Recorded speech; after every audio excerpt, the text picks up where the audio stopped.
माननीय बाचस्पति महोदय, आज एक गुरुत्वपूर्ण विभाग जंगल परिवेश एवं जलवायु परिवर्तन विभाग जो बजेट आसी बजेट आकार हूँ 1491.49 कोटी टंका से प्रोग्राम एक्सपेंडिचर हूँ 810.37 कोटी एवं प्रशासनिक व्यय हूँ 681.12 कोटी। या मु ग्रहण करि पारु नाही, मु काहे ग्रहण करि पारु नाही, एथिपाई जस्टिफिकेशन कौन मु ताकू दे दबा को चाहे। एठी मु गोटिया कथा कहवा चाहिए जे जो 15टी श्रेष्ठ डिपार्टमेंट ओडिशा गवर्नमेंट ये जो साधारण बजेट रखाई से फॉरेस्ट डिपार्टमेंट रो स्थान नाही एवं जदि देखा जी टंका आलोकेट कराई केवल 0.51% ऑफ द टोटाल बजेट एवं जदि प्रोग्राम एक्सपेंडिचर कथा कहवा ताहले बोधे 0.30% रही। जो विभाग अति गुरुत्वपूर्ण विभाग तार कार्यवली बहुत गुरुत्वपूर्ण रही एवं तार जो स्कोप रही सी व्यापक जितेबाला से सबू दिग प्रति ध्यान दबा कार्यक्रम आमर मध्य रहिबार आवश्यकता रही। मु भावुची ए बजेट रे सेमिति किछि कार्यक्रम नाही जोटा कि मु जस्टिफिकेशन सह आपन कहवा चाहे। एठी आउ गोटे कथा कहबी जे फॉरेस्ट ऑफ एनवायरनमेंट डिपार्टमेंट जो रहिला गवर्नमेंट ऑफ इंडिया रो ए वर्ष मध्य अनुरूप भाव में 3413 कोटी टंका बजेट होती जोटा कि रेवेन्यू एक्सपेंडिचर 3277 कोटी एवं कैपेक्स ओनली 163 कोटी टंका माने program expenditure government of India रो मात्र 4% for states and as well as आपनकर यूनियन टेरिटोरी जदि देखिबा ताहले आम भागरे केते अछि से बजेट रे सेटा मध्ये हमें जानिबार आवश्यकता रही 133 कोटी टंका जहाँकि 4% ऑफ द आपनकर provision amount for forest environment department. निश्चित भाव में जो जंगल विभाग रही जंगल विभाग दायित्व रहिला जे आमे जल जमी जंतु जीवन जीविका जंगल को सुरक्षा दबा एवं जो परिवेश कथा कहूचे ए सब को लेकिन परिवेश मोर मन पड़े आम जो 7th क्लास रे पाठ पढ़ुलु परिवेश कहले बुझुलु जे जहाँ आम चतुर्पार्श्व घेरी रही आमर दैनंदिन जीवन उपरे प्रभाव पकाई थाए ताकू ही परिवेश कह जाए। तेणु दैनंदिन जीवन रे प्रभाव पकाउछि कौन चतुर्पार्श्व थिबा प्रत्येक जिनिस सी ही परिवेश। तेणु से जो थे कि जंगल भूमिका नित्यांत भाव में गुरुत्वपूर्ण रही। एटी गोटे दुईट कथा मुझे कहबी जे department it oversees the conservation of natural resources afforestation pollution control biodiversity management. एटी मुझे कहवा चाहिए जे in 2025-26 the ministry of environment forest and climate change has allocated 3,413 crores. This includes only 4% for program expenditure. जोटा ये देखा जे 2016-17 मसीह 18-19 मसीहा मध्य एवं 2012-2022 भितर जेतिकी टंका गवर्नमेंट ऑफ इंडिया ये आलोकेट करुँच कौन सी वर्ष भी से टंका को खर्च कर पारना जदि नगण्य अर्थ दिखाई ताकू भी खर्च करा जाऊ नाही। किंतु डिपार्टमेंट विभाग कौन दायित्व रोचे मु जस्ट बुलेट पॉइंट रे कहवा चाहूँगी जे इश्यूज कौन रही आम पाखरे राइजिंग टेम्परेचर। एटी मु कहबी the frequency of summer heat waves is expected to increase 3 to 4 times by the end of the century as compared to the 1976-2005 baseline period. जदि रेनफॉल पैटर्न एंड मनसून कथा कहवा समर मनसून रेनफॉल जोटा कि जून September पर्यंत रोचे has declined by 6% from 1951 to 2015, particularly over the period over the Indo-Gangetic plains and the Western Ghats. जदि drought कथा कहवा the area affected by droughts has increased by 1.3% decade between 1951 to 2016. Central India, the southern west coast, the southern peninsula, the northern east India experience more than 2 droughts per decade on average. Indian ocean warming and sea level rise कथा जदि कहवा the Indian ocean has warmed by 1 degree Celsius 1951 to 2015 which is higher than the global average of 0.7 degrees Celsius. Sea level in the northern India ocean has risen at 3.3 mm per year 1993 to 2017, a significant acceleration from previous decades. By 2020, by 2100, sea level in the northern Indian Ocean are projected to rise by 300 mm. Tropical cyclone kotha kahiba. While the overall number of tropical cyclone in the northern India Ocean has declined, the frequency of every very severe cyclonic storm has increased, +1 event per decade 2000 to 2018. Climate models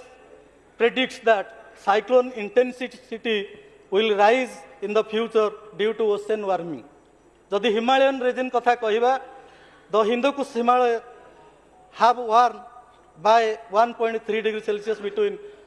1951 to 2014. By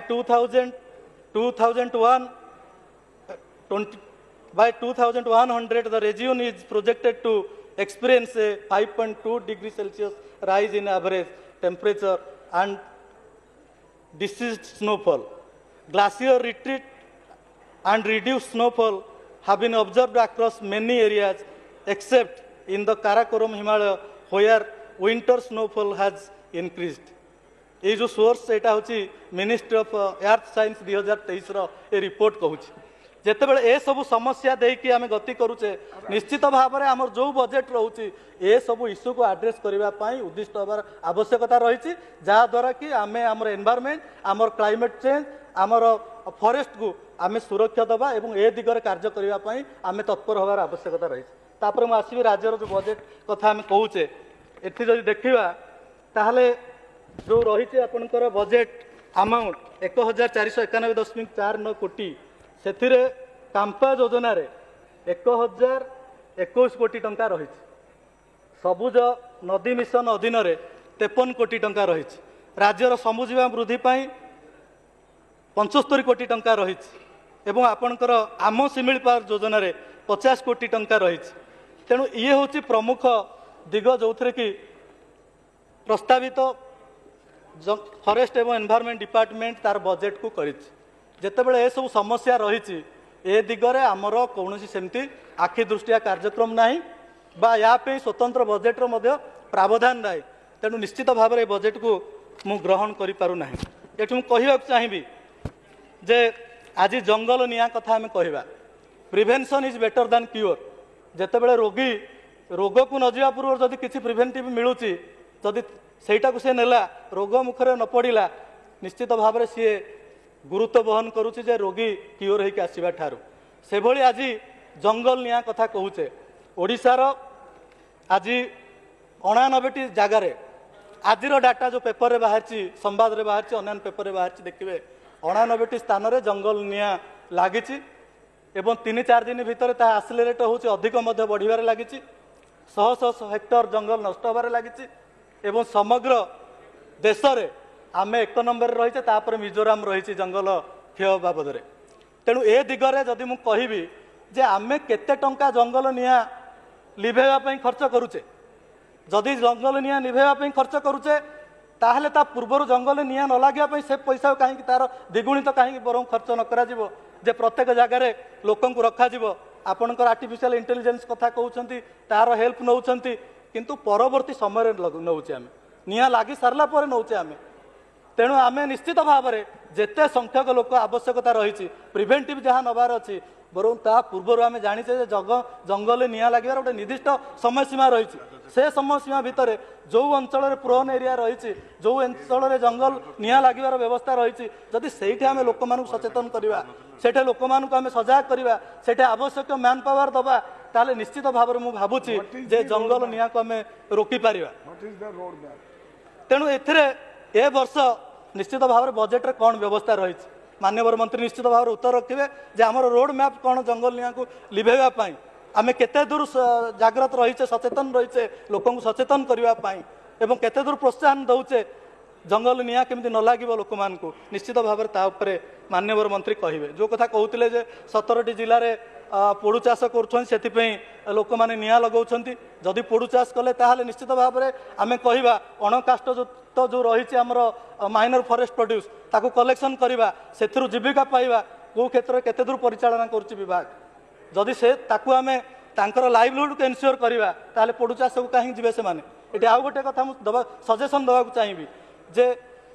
आदिवासी वर्गर जनसाधारण साधारण किछिटा specific species अच्छी जोटा से काटती ना जोटा से मारती ना जोटा को निआ लगे चेष्टा करती ना ता ऊपर एनालिसिस करा जाऊ से वृक्ष मासिव आकार प्लांटेशन करा जाऊ जहाद्वारा कि निश्चित भाव में से जो धार्मिक भावना रही निश्चित भाव में से गछ को से नष्ट करूना आम बोधे पर्यायक्रमे जंगल निआ को रोकीपर ताध्यम एटी मु कहि क्लाइमेट चेंज कथा आज पेपर में बाहर 2050 ग्रीष्म ऋतु में बरफ मुक्त हेब मेरु जो भली भाव में ग्लासीयर आमर दिन को दिन तरलुची जे 2050 सुधा बोधे आम आमर बरफ मुक्त हो मेरु जिते बरफ मुक्त हम कौन हम सी लेवल राइज कर निश्चित भाव में बहुत अंचल बन्या प्रभावित हो पारे अनेक सुनामी ठार आरंभ कर विभिन्न प्रकार समस्या आसीपे जदि आम लक्ष्य रखुचे 1946 मसीहा 47 मसीह 2047 मसीह आम विकसित भारत कथा से निश्चित भाव में आम बेस्ट जदि आम किसी दे पारे आम लोक ताले मु कहि निश्चित भाव में आम क्लाइमेट आमर जंगल आमर परिवेश जोटा कि जातिर पिता महात्मा गांधी कही जहाँ कही कोट एंड कोट मुझे कहूनी तार जो सारांश कथा मुझे कहूँ जे जदि प्रत्येक लोकर बेस्ट किसी गिफ्ट हम तार आगामी पीढ़ी ताहले आम जिते बड़े जन्म नहीं आमर परिवेश जहाँ थिला जंगल जहाँ थिला क्लाइमेट जहाँ थिला जदि ताकू आम छाड़ी जीवा ताहले सेटा होची best gift to our coming generation से ऊपर निश्चित भाव में आम ध्यान देवार आवश्यकता रही आज साउंड पॉल्यूशन कथा कहवा जो भली भाव में गाँ गंडारे डीजे लगी आज पेपर गोटे बाहर जोटा कि भद्रक जिलार बासुदेवपुर ब्लॉक रे लिपि पुहाण 27 वर्ष जितेबले सी बाहागर प्रोसेसन जाऊँगी सेपटे सी पास कले से हार्ट अटैक होगा से डेथ है तेणु निश्चित भाव में जो डीजे साउंड मु तो कहि ये journey towards death DJ music system नुह ये जर्नी टुवर्ड्स डेथ ताकू निश्चित भाव में जो व्यवस्था रही जे साउंड रो आकार केते रहिबा दरकार कौन रहिबा दरकार जो टेक्निकल टर्म रही से व्यवहार करुछन कि ना आपण गाड़ी रे बसिबे गाड़ी भी हलुथिबो जदि से भितर गोटे गाड़ी पास कला ताकू मध्य ध्यान देवार आवश्यकता रही साउंड पॉल्यूशन कथा कहवा एयर पॉल्यूशन कथा कहवा एयर पॉल्यूशन रे आज जो भली भाव में दिल्ली 1 नंबर राज्यर मान्यता पाई आम धीरे धीरे धीरे धीरे जमी कोविड है चाइना रू बाहर धीरे धीरे ओडिशा आसिक गाँ गंडारे पशिला ए दिने से भली माड़ी आसब निश्चित भाव में एयर पॉल्यूशन आमर ये जो ग्रीन सिटी कहूचे आम ताकू निश्चित भाव में प्रभावित कर आम दृष्टि देवार आवश्यकता रही एठी मु कहि तेणु इकोनोमी आउ ecology should go hand in hand उभय को प्राधान्य देवार आवश्यकता रही आपणकर फॉरेस्ट राइट एक्ट कथा मु कहि फॉरेस्ट राइट एक्ट रे आपण आम राज्य आमर पूर्वतन सरकार माननीय नवीन पट्टनायक नेतृत्व में 1 नंबर राज्य भाव में आम 4 लाख रु ऊर्ध्व 4,61,475 इंडिविजुअल पट्टा दिया किंतु मुझे कहवाक चाहिए जे अद्यावधि पाखापाखि आपणकर कम्युनिटी राइट्स रे 17,265 क्लेम रही एवं कम्युनिटी रिसोर्स राइट जोटा रहा फॉरेस्ट रिसोर्स राइट 15,179 रहा माननीय विधायक समाप्त करंतु हाँ गोटे मिनट